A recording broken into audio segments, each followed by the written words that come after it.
I am, he said adamantly.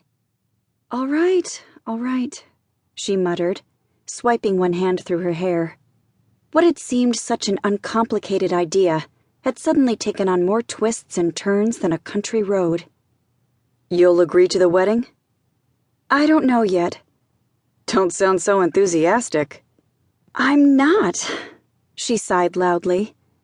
As soon as the ink's dry on the marriage certificate, we can make an appointment with the gynecologist. Good grief! What are we going to tell him? Jamie didn't relish that task. If Rich wanted to explain why two healthy, normal, married adults who wanted a baby would choose such an unconventional method, then more power to him. We won't tell him anything. He's a professional. He isn't going to ask a lot of questions. It's none of his business anyway. Rich, I don't know about this.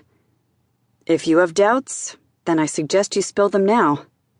I'm not sure getting married is the right thing. We don't have to go through a wedding ceremony for the baby to have your name.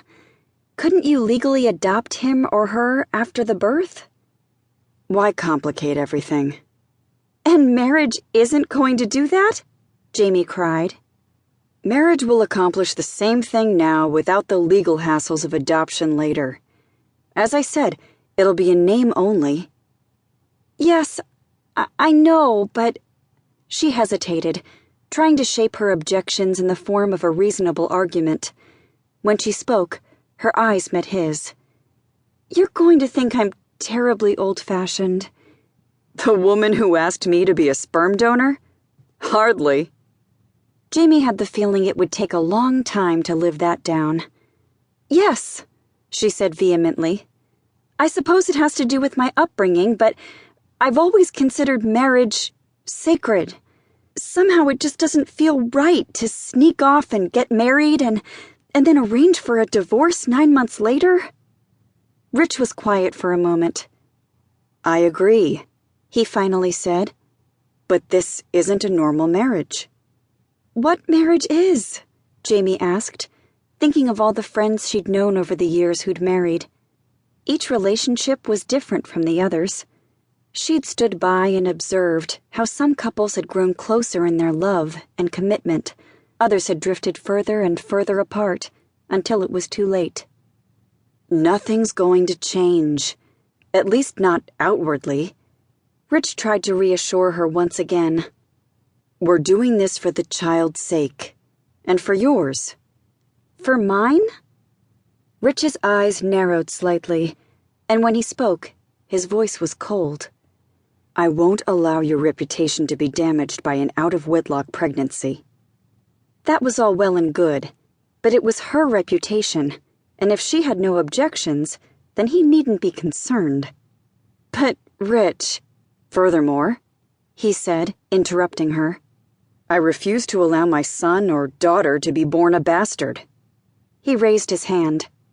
Before you argue with me, I feel the same way about this as I do about the baby having my name. I don't care if it's important to anyone else. It is to me. Besides, why make a kid's life any harder than it has to be? You've got a point, she whispered. Still, I can understand your hesitation.